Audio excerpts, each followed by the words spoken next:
Hello and welcome back to my RC channel. I'm Andy RC and today I'm checking out the Mana 285. Now, I've never had anything sent in for review by Immersion or Fat Shark before, and that is probably because I've been quite critical of their products, specifically the Fat Sharks, which I do use daily, but I still think they are overpriced for what they are. So I'm definitely not going to be on their Christmas card list after this review, because the Mana 285 is an almost literally carbon copy of the Vortex 285, but at a fraction of the price. This model is just £96 compared to the Vortex price of around £320, and you could argue that the Mana has a fair few upgrades compared to the original as well. So, as expected, it's a 285mm frame, and its party piece is that it folds down, which makes it super easy for travel. It's kind of like a Mavic of the racing world. So the Vortex is a couple of years old now though, and it runs 1806 T motors with just 12 amp ESCs, whereas the Mana is using 2204 2300 kV motors with a 4-in-1 20 amp BL Heli ESC board. It has a CMOS 700 TV line camera, whereas the original Vortex has a 600 TV line CMOS camera. And there's also a built-in 40-channel 600mW VTX with an included SMA mushroom antenna, not RPSMA, mind, because that wouldn't be accurate, would it? Immersion tends to stick to SMA, and this model is doing the same. And there's also an on-screen display with this model as well, which is running multi-Wii on-screen display version 1.5. Now, the flight controller is an SP Racing F3 with CleanFlight installed on it. It comes with 3 receiver options of S-Bus, which is on the UART 3, and I have connected an X4R SB to it, but it also comes with its PPM cable, also wired up. I have unplugged this from the board, but it's the JST connector on the far right, which is pretty difficult to get to. In fact, all of these connectors are pretty difficult to get to at the back. And you can't quite see it, but next to that is a spare slot for a UART 2. And then on the far left, we have another connector which outputs 3 volt for DSM2 or DSMX, which also runs on the UART 3. Now, on the back, we have an LED board which is not connected up to the DIN, but it is connected to the lights of the flight controller. So, for example, when you arm the quadcopter, then they light up red, and when the battery is running low from the VBAT that feeds through, then the LEDs start to flash red as well, etc. So we also have a button and a display on the back to change the FPV frequency. It's a usual long press to change the band and a short press to change through the 8 channels of that band. And then on the other side is a button to turn off the on-screen display if you don't like to know what your quadcopter's up to. But there you go, you've got the option to turn it off. So on this back panel we also have a USB connector for the flight controller. Now this is running off the UART 1. Then underneath the battery strap on the top there are some jumpers which will let you switch the UART 1 to the on-screen display. So as both the flight controller and the on-screen display are using the UART 1, you can't use the serial pass-through hack to enter the on-screen display settings in Betaflight. This is a shame because you have to take those battery straps out to get to the jumpers, but luckily the on-screen display is set up pretty perfect anyways, and any setting that I have changed can be done through the on-screen display menu using the transmitter. So something that did catch me out though was that I plugged the USB connector into the computer and then plugged the battery into the quadcopter to view the on-screen display, and I wasn't getting any data through. So again, that is because I realized that the USB port and the on-screen display are sharing the same UART, so when one is in use then the other is disabled, but when you are flying there's no issue of course and both work fine. Now the VTX is 600 milliwatt as mentioned, and on the original Vortex the VTX module was removable and could be replaced with a 25 milliwatt transmitter, but the amount of detail they have got into with this clone is pretty incredible really. Even the box, by the way, which is the same form factor as the Vortex.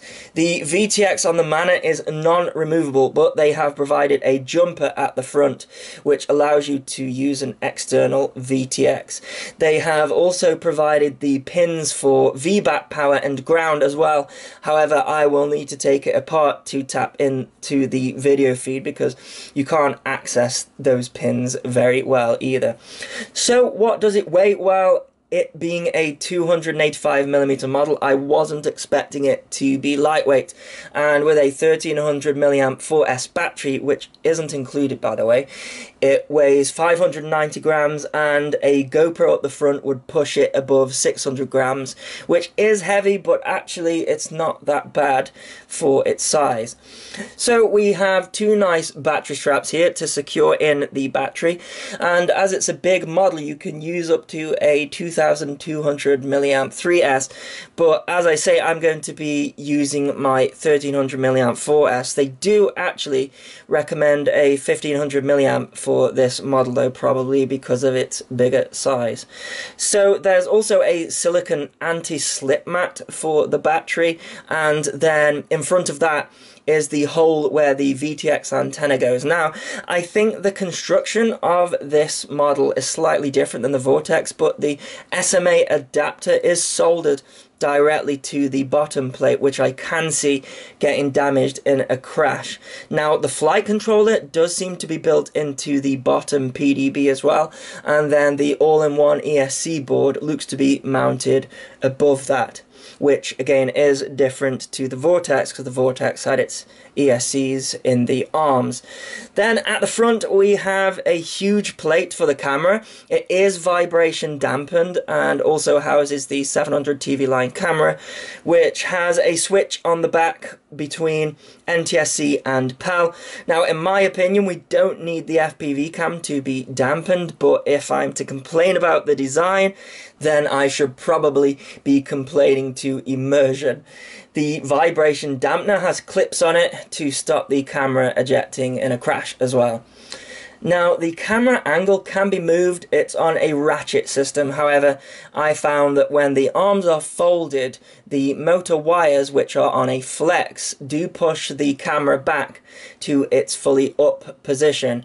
The original Vortex, like I say, had the ESCs in the arms, so I don't think the material needs to be so thick on this model here.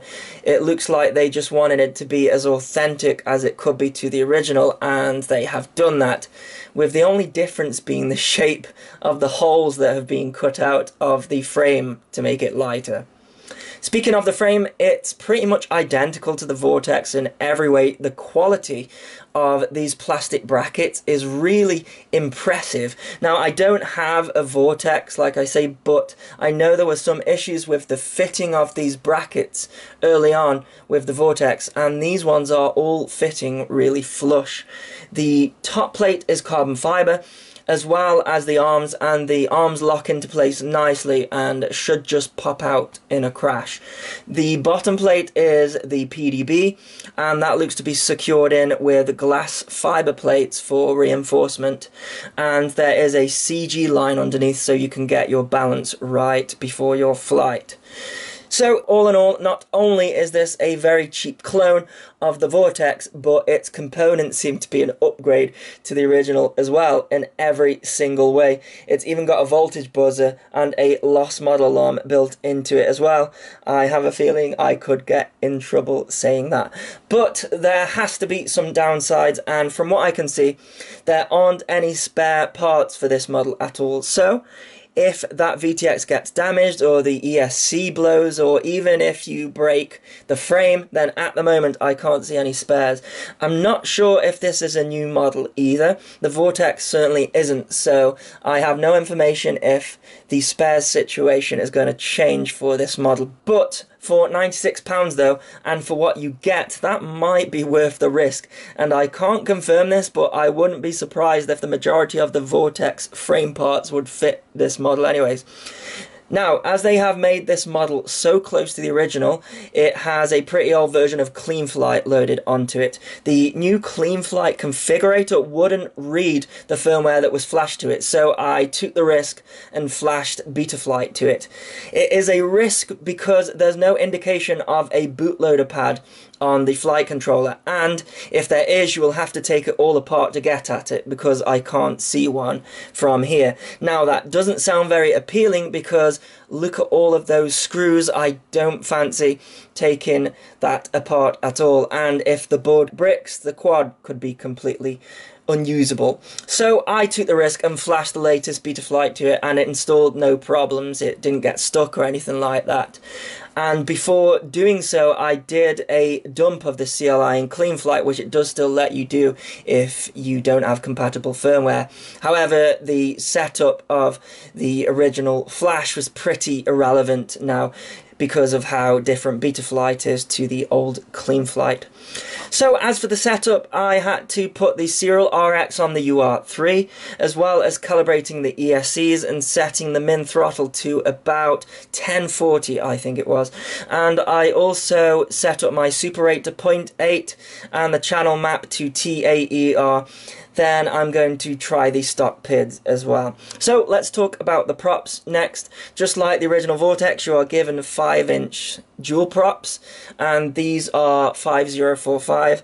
Now, dual blade props are convenient with this model because the quadcopter folds down nicely and can be put in a backpack, but I think it's also because people weren't using tri-blades when the Vortex came out. It will take a tri-blade, no problem, and it will also take a 6-inch blade as well. However, I want to fly it today on its stock blades because I think it would be great to just throw in a backpack like that and cruise around.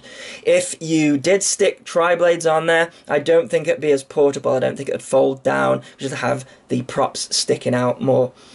You are given a spare set of props which use these directional spinners, and you have to tighten them up using a lever through the spinner of some kind, like an Allen key or something like that.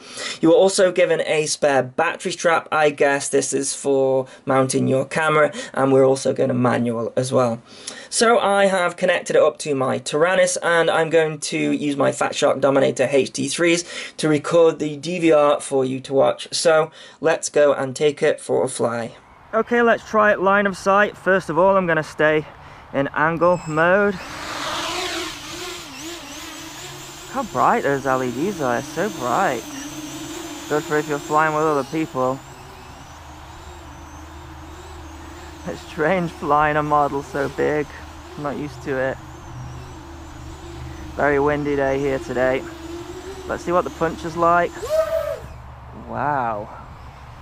Not bad at all. I did see some wobbles there though, so I think it's going to need some work on the tuning. Yeah, look at that. Quite a big wobble. There's so much punch there.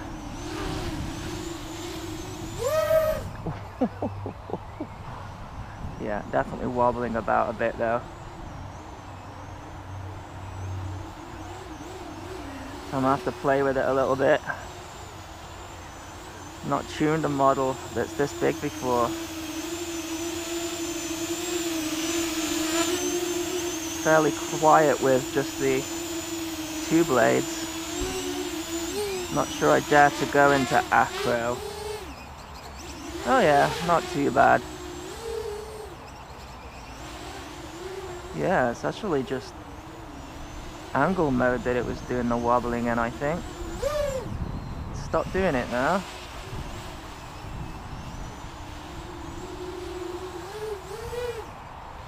Oh, that's nice. That's nice to fly a line of sight, because it's big. Oh, yeah. I like that.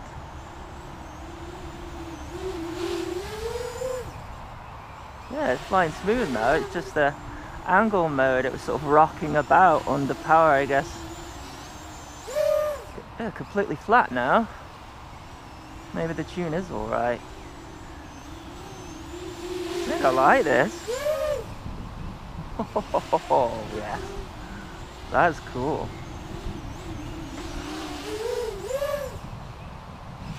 Really good for line of sight.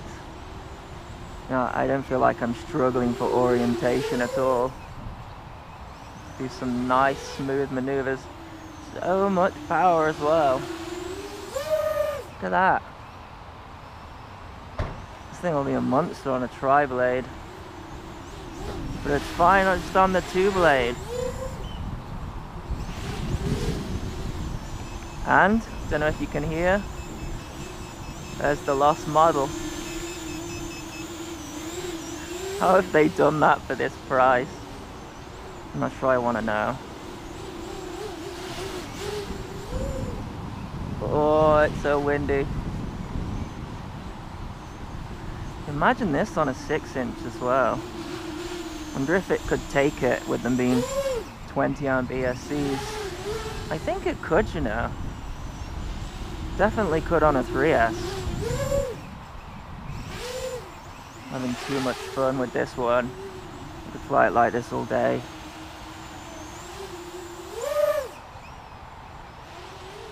Really nice.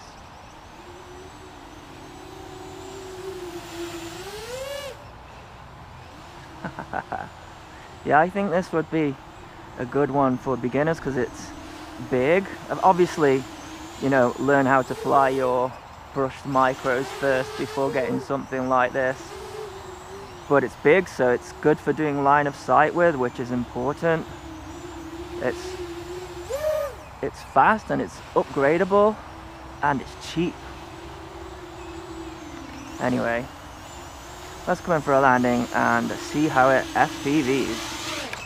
So this first flight is taken with a GoPro Hero Session 5 on board, and I'm using the PRCJ Session 5 mounts, and you can get those off eBay. I'll link them in the below if you can still get them.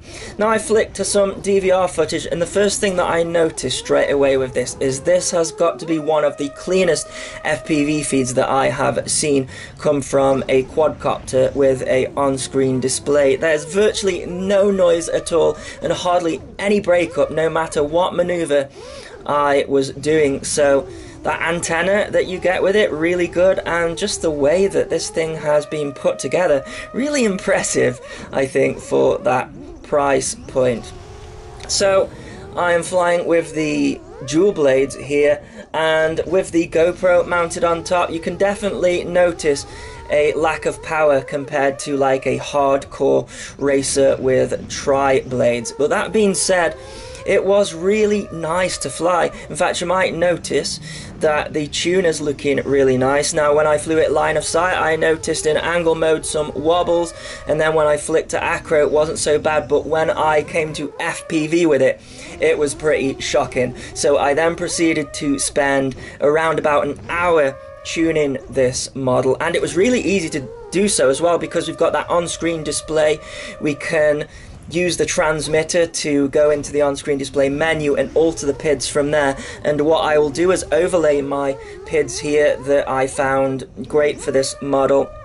Now I know what you'll be thinking, those figures are absolutely crazy, but honestly I spent ages trying to tune it, and no matter what I did, unless I bumped up the gains on the pitch, then it would just wobble. But anyway, I did about 20 flights with this setup, and the motors didn't even get warm on a 4S or on a tri-blade, which you will see in a minute. So I think these gains are fine. So this next flight is taken again with a GoPro, but I have got some DAL 5040 tri-blades on, and you will notice straight away that it is revving higher and there's a little bit more power. Again, it's not got the huge power of, say, a hardcore racer, but for the money, you can just go and get one of these if you have mastered like a brushed micro or something smaller and want to move on to something bigger but don't want to spend a lot of money. This model has got so much to offer: the on-screen display and the great specs and really impressive video signal as well. And like I say, you could probably put a smaller camera on it as well, like a Mobius Mini. I've got the GoPro 5 on here and it's a little bit heavy for this setup. And of course, one thing that you could do with this model as well is you could upgrade the motors, because I think it's probably the motors, they are unbranded, so you could upgrade the motors and probably get a lot more performance out of that. Or even better, stick a 6-inch blade on there and then you may be starting to get on par with some of those hardcore 5-inch models.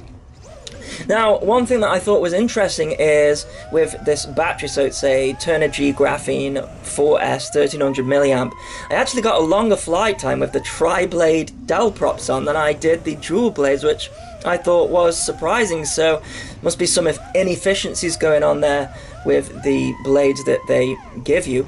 So I was getting a 3-minute flight with the dual blades, and then a 4-minute flight with the tri-blades, so we got more power, more RPM. So I would say that go with the tri-blades unless you are really into the form factor of it folding up and taking up very little space. Then of course the efficiency is all down to, you know, the form factor, and you know, if that sort of thing is important to you. But it's not so much important to me because I live pretty close to my flying field. Just look at this height that I was getting on. I was just so confident with the video signal all the time. I just wanted to push it further and further. So yeah, really impressed with that.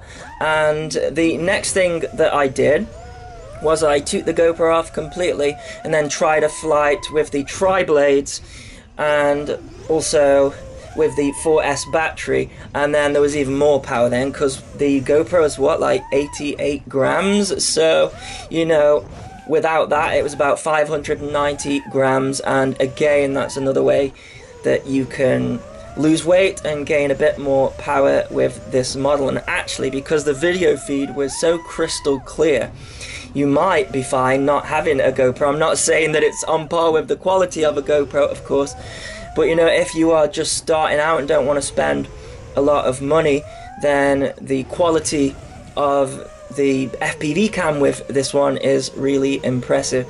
Anyways, what I'm going to do is leave it there, and I'm going to leave you with some flying of just the DVR footage and with it flying without a GoPro and see what you think. But yeah, actually really impressed with this model. And yeah, it's probably bad that it's a complete clone of the Vortex, and if you can afford an original Vortex then go for it, but if not, I buy this one. So anyway, as I say, I'm going to leave you with some flying and I'll put a link in the description. As always, thanks so much for watching. Please continue to subscribe. Cheers.